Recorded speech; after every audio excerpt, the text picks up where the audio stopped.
be obvious that Roy is currently working on his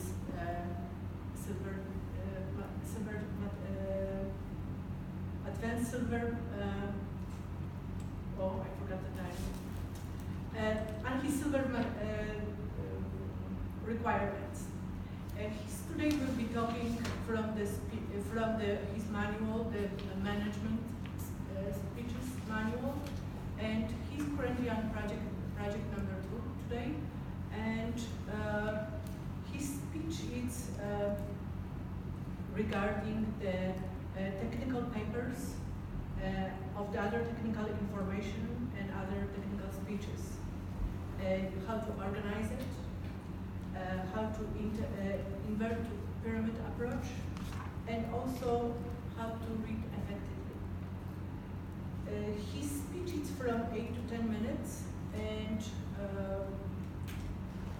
the title of the speech is Another Chapter. Roy McCann. I'm sorry, how do you last name? Colin. Macaulay? Colin. But you've got Irish race and content, so you said it right earlier as well. So Okay, Roy Colin. Another speech, another chapter, Roy Colin. So it's a reading speech, and it could have been technical, but if I read something totally technical, I think he'd all fall asleep. So it's a book that I've just about to launch, and it's a chapter from it. So I started with this chapter with war for a reason. It seems to be the topic of conversation lately, and from what you read or watch, it looks like we're on the verge of World War III. Perhaps it's just another distraction from global leaders as they hammer new taxes. War was glorified to motivate the fighters. Do not think there is a winner, as in fact everyone suffers. A wife loses her husband, a mother her son or daughter, a child his father or mother. This happens on both sides. Where's the sanity if both sides could see the future and see the loss and pain caused? Do you think they could choose to fight or prefer to stay at home with loved ones? The people who started the war do not die, and neither do their children on the battlefield. So why should yours? Do not be fooled into thinking it is about democracy, terrorism, and protecting your nation. There is always a hidden agenda, like oil, precious metals, land, or access to cheap labor. If you tell me that it is okay to bomb and manslaughter innocent children in the name of victory, you've been brainwashed. In the Iraq War, we were advised by the United Kingdom and the USA of weapons of mass destruction. There was enough to get the people behind the country and motivate the troops. No weapons were found, but that did not stop these countries destroying Iraq and murdering its leader. The Council for the Investigation had a meeting at 12 on midnight and voted on the contents would be closed for 60 years. Now, why would anybody vote on such a thing? And why do people have to accept this pathetic ruling? And I have securitycouncilreport.org actually details this, but I've taken a part from it. In organising the archives for transfer, every effort has been made as directed by the Security Council in Resolution 1762 in 2004 to keep under strict control sensitive proliferation information and information provided in confidence by Member States, as suggested by the Council in the letter dated 21st of November 2007 from the President of the Council to the Secretary General. This information has been classified into 2 categories, namely strictly confidential, to be kept sealed for a minimum period of 60 years, and confidential to be sealed for a minimum period of 30 years. It is proposed that both periods start from the following day, the closure, namely the 1st of March. At the expiration of these periods, the Secretary General, with the assistance of the Standing Committee referred to in Chapter 16 and 17 below, will review the strictly confidential and confidential information and make recommendations to the Council regarding declassification of such information. Information not declassified will remain sealed and will subject to review and recommendations, thereby the Secretary General and Security Council every 5 years from the date of the previous review. I saw the same with Mohammed Gaddafi, the former Prime Minister of Libya, he wanted to get away from the dollar and was murdered. If you check the web for pictures of the country before and after, you will be shocked. 6 years ago, the West took it upon themselves to see NATO to overthrow the Libyan leader. It is not for humanitarian threat to civilization as being repeatedly claimed, but because his planned rollout of a new currency to be used across Africa, which posed a threat to central banks at the heart of the Western financial and political system. We did not hear he also gave his people free healthcare and free education. We only heard all the lies to destroy him and the country.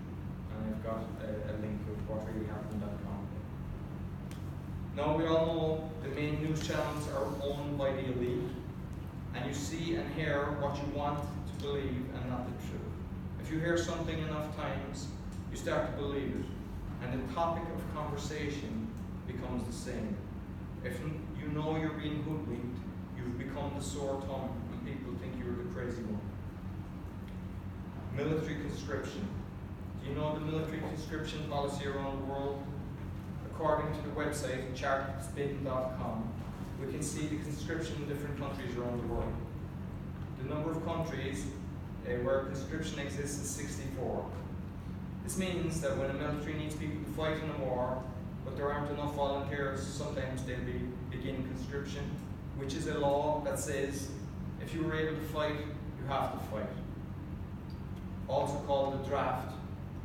Conscription legally requires people to join the army with penalties if you don't. The number of countries with selective conscription is 8. The number of countries with conscription possibly an emergency is 13. However, the number of countries with no conscription is 88. And the number of countries with no active armed forces is 21. It mentions that Germany suspended its military compulsory service in July in 2011, but conscription still remains part of the constitution and is available in case of emergency. Do the citizens of Germany agree to this? Are they even aware? So there are more countries with no conscription or active armed forces. Each country should have a referendum, as I wonder how many people are happy that conscription exists or that they have to be drafted in case of an emergency. I'm totally against conscription, where you've no choice and are drafted into the army. We are free people. Nobody should be made to join the army, which trains you how to kill your fellow citizens of the world. People themselves and their parents must pretend the person is insane or have an ailment to prevent this, which can then be put on their record for the rest of their lives. I have a few friends in different states in the USA, and they have family in the military. From my observations, the propaganda makes it look like an honor to be in the army or the navy, and they're fooled into thinking it's about terrorism. If you do not believe me, have a quick look at the amounts of deaths and reasons below. Terrorism is tiny. Yet all the money is being spent on the military instead of hospitals and schools. Cancer could be eliminated if all the military funds were directed towards fighting the disease.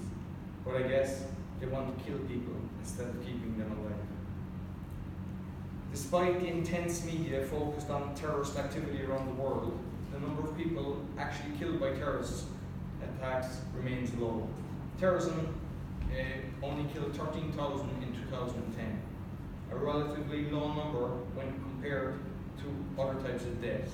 For example, tobacco, 6 million. Yet, you've seen that correctly, because high taxes generated by tobacco means they will remain in circulation. Child undernutrition, 3.5 million. You would think that this would be a priority around the world. I'm assuming if only 1% was taken from the military budgets, this would be eliminated. Overweight and obesity, 2.8 million. And then I have a chapter on that and how it can be reduced. Alcohol, 2.5 million. AIDS and HIV, 1.76 million. There are lots more examples which are significantly higher than terrorism, yet all the media and government's funds are focused on military and not on what matters most. I've seen the number of military bases the Americans have around the world. they're surrounding Iraq. Now, if that was Iraq having the same number of military bases surrounding the United States, do you believe it would be allowed? What effect do they really have despite the considerable cost? Do you think they make us safer? It is not just America that have military bases. Russia, the United Kingdom, Germany, India, France, as well as other countries have military bases.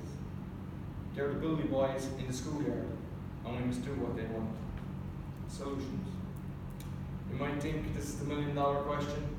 In theory, if NATO was made up of all the countries and each with one vote, you could easily stop an evil dictator with initially economic means. This could be not selling any metals for armaments or food products. Could also entail a ban on importing and exporting goods. The people would then revolt against their dictator. The NATO army can easily eliminate the threat if it is a legitimate one, as agreed by 90% members, and with various proof from countries that atrocities are happening. NATO should not be run by certain allies. Every country must know it is not corrupt for the good of mankind. The largest countries, in fact all countries, must not sell armaments. It should not be a business. Selling arms to fight your enemy is the same as selling petrol to put out a fire. NATO fines of billions of dollars would curb this. Budgets should be created to save people with better education and the most advanced hospitals, not military equipment to destroy lives. This would increase the average age instead of decreasing it. Referendums by the people, for the people, to determine if they would like new or updated schools and hospitals versus armaments and military bases. They should not be motivated to sign certain referendums by the current ruling party, as the latter normally have a vested interest. Instead, they should receive equal literature on both sides of the argument. Every life matters. We must remember that sometimes the soldiers are being brainwashed by the leader, and it should be to try to always capture and not kill these people. An example of this would be the Invisible Children Project. Joseph Kony captures children at a young age and kills their parents. He then trains his children to become killers and continues these atrocities. The Guardian stated in 2015 that Kony's forces have been responsible for deaths of over 100,000 people and the kidnapping of at least 60,000 children. How can you kill these people when they don't know any better? That leader could easily be eliminated if he was sitting on an oil field. So I do not see why it was not done the minute people became aware of the situation. If armies are able to knock out the enemy with chemical warfare, why can't they change with a sleeping gas? Life is not respected. With the above case, you would be able to save the lives of the innocent victims with no choice but to turn into murderers, or else they would be killing themselves.